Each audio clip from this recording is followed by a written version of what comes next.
Hello everyone, I am Meenu और आप मेरे साथ सुन रहे हैं डार्क पैशनेट लव का एपिसोड नंबर 14। दादी ने अपनी आंखें खोलकर शाश्वत को देखा, लेकिन अभी उनके मुंह से कुछ निकला नहीं, जिस पर शाश्वत ने परेशान होते हुए कहा, दादी को क्या हुआ? दादी इस तरह से क्यों बैठी है? कहीं कुछ हुआ तो नहीं? कहीं उस लड़की ने दादी के साथ कुछ किया तो नहीं? अगर ऐसा हुआ तो मैं उस लड़की को जिंदा नहीं छोड़ूंगा। शाश्वत ये सब दादी की तरफ देख अपने मन ही मन बोला और फिर जल्दी से चलकर दादी के पास गया। क्या बात है दादी, आप यहाँ इस तरह से बैठी हैं, वो भी अकेले? कोई बात है क्या? आप इतनी परेशान सी क्यों लग रही हैं? कहीं किसी ने कुछ किया है तो मुझे बताइए। क्या उस लड़की ने कुछ किया है? शाश्वत दादी की तरफ देखकर एक के बाद एक कई सारे सवाल करने लगा। फिर अपनी तीखी नजरों को चारों तरफ घुमाकर एक बार फिर से सुकून को ढूंढने लगा, पर उसे सुकून वहां कहीं नहीं दिखी। शाश्वत के इतने सारे सवाल को सुनकर दादी का मूड और खराब हो गया। वो कुछ भी जवाब दिए बिना अब भी चुपचाप बैठी रही। दादी को चुप देखकर शाश्वत फिर से बोला, बताइए ना दादी, कुछ बोल क्यों नहीं रही आप, और यहाँ अकेले क्यों हैं? कहाँ है आपकी वो लाडली? कहीं दिख नहीं रही है। कहीं उसने कोई कांड तो नहीं कर दिया? दादी को अब शाश्वत की बातें सुनकर गुस्सा आ गया। वो गुस्से से शाश्वत की तरफ देखकर उसे घूरते हुए बोली, बस करो शाश्वत, और कितना बोलोगे तुम उसे? उस लड़की की कोई भी गलती नहीं रहती, फिर भी तुम हमेशा फालतू में उसे डांटते रहते हो। वो तो इतनी मासूम है कि हर किसी का दिल जीत ले। जो कोई भी उसे देखता है बस उसकी मासूमियत में ही खो जाता है। पर तुम्हें ही ना जाने क्यों सुकून बिटिया से इतनी प्रॉब्लम है। तुम्हें तो उसकी मासूम चेहरे पर भी तरस नहीं आता, बस उसे सुनाते रहते हो। शाश्वत को दादी की बातें सुन अच्छा नहीं लगा।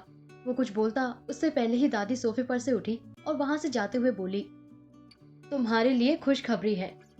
तुम सुकून को यहाँ से निकालना चाहते थे ना, तो तुम्हारा काम आसान हो चुका है। अब तुम्हें मेहनत करने की जरूरत नहीं पड़ेगी, क्योंकि वो खुद ही यहाँ से चली गई। फिर वो अपने पास से सुकून के दिए लेटर को निकालकर शाश्वत के हाथ पर रखते हुए बोली, ये लो, वो जाने से पहले तुम्हारे लिए देकर गई है।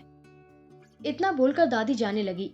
वहीं शाश्वत बस हैरानी से आंखें फाड़े दादी की तरफ देख रहा था, और उसके कानों में अभी भी दादी की कई बातें गूंज रही थी कि सुकून अब यहाँ से जा चुकी है। दादी कुछ कदम आगे गई और फिर बिना पीछे मुड़े बोली, अब शायद तुम बहुत खुश होंगे ना, सुकून बिटिया के जाने के बाद। इतना बोलकर दादी वहां से चली गई।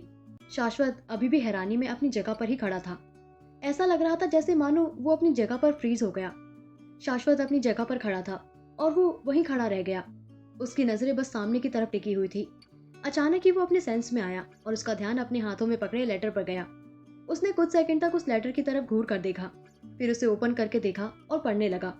उसमें सुकून ने अपनी खूबसूरत सी राइटिंग में लिखा था, मिस्टर शाश्वत सिंघानिया, भले ही आप मुझसे बहुत नफरत करते थे और आप ही चाहते थे कि मैं आपका घर छोड़कर चली जाऊं, पर कभी भी आपने मेरे साथ कुछ बुरा नहीं किया और ना ही फोर्सफुली आपने मुझे अपने घर से निकाला। वरना आप चाहते तो आप मुझे अपने घर से निकाल भी सकते थे और मैं चाहकर भी कुछ नहीं कर पाती, पर आपने ऐसा कुछ नहीं किया।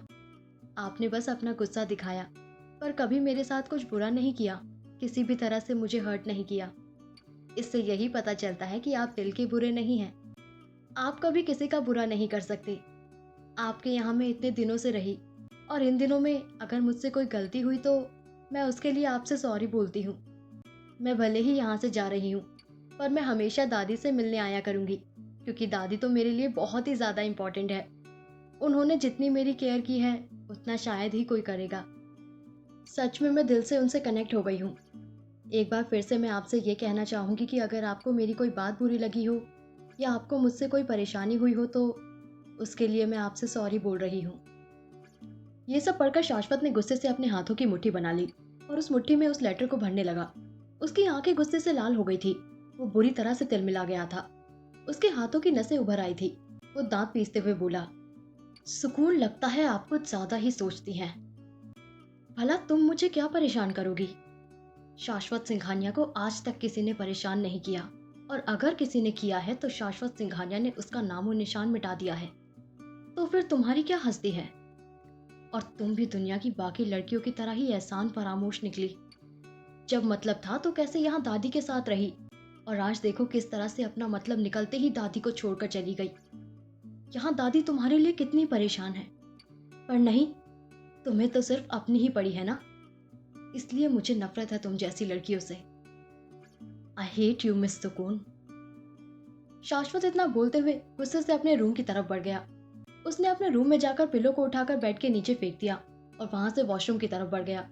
शावर के नीचे खड़े होकर भी शाश्वत को बार बार सुकून का ही चेहरा याद आ रहा था और सुकून की याद आते ही उसके चेहरे पर गुस्से के भाव आ रहे थे। कुछ देर बाद शाश्वत अपने रूम से बाहर आया। अब तक डिनर का टाइम हो चुका था। वो डाइनिंग टेबल की तरफ बढ़ा तो वहां पर दादी नहीं थी, सिर्फ एक मेड थी जो डिनर सर्व करने के लिए वहां खड़ी थी। दादी कहाँ है? शाश्वत ने मेड की तरफ देखते हुए उससे पूछा। वो मेड अपने सिर को झुकाकर बड़े ही रिस्पेक्टफुली बोली, दादी जी तो अपने रूम में हैं, उन्होंने डिनर करने से मना कर दिया है। मेड की बात सुन शाश्वत की नसें तन गई।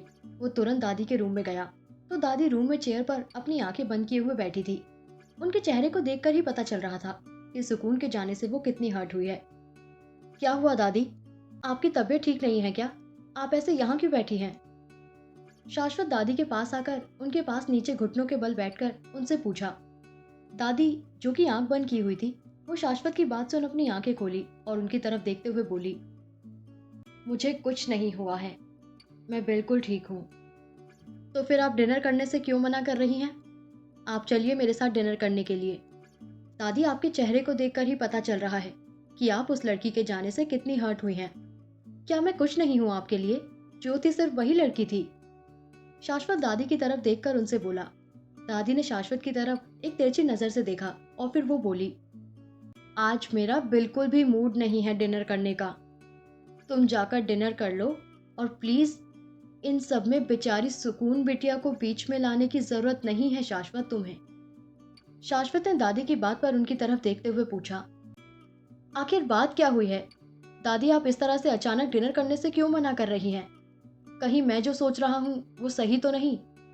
शाश्वत की बात पर दादी उसकी तरफ तिरछी नजर से देखकर बोली, क्या सोच रहे हो तुम? आखिर क्या सोच रहा है शाश्वत सुकून के बारे में? क्या दादी को वो बताएगा? और कहाँ लेकर गई है श्रुति सुकून को शाश्वत और दादी से दूर? इससे आगे की स्टोरी जानने के लिए सुनते रहिए डार्क पैशनेट लव के आने वाले एपिसोड्स। Thank you.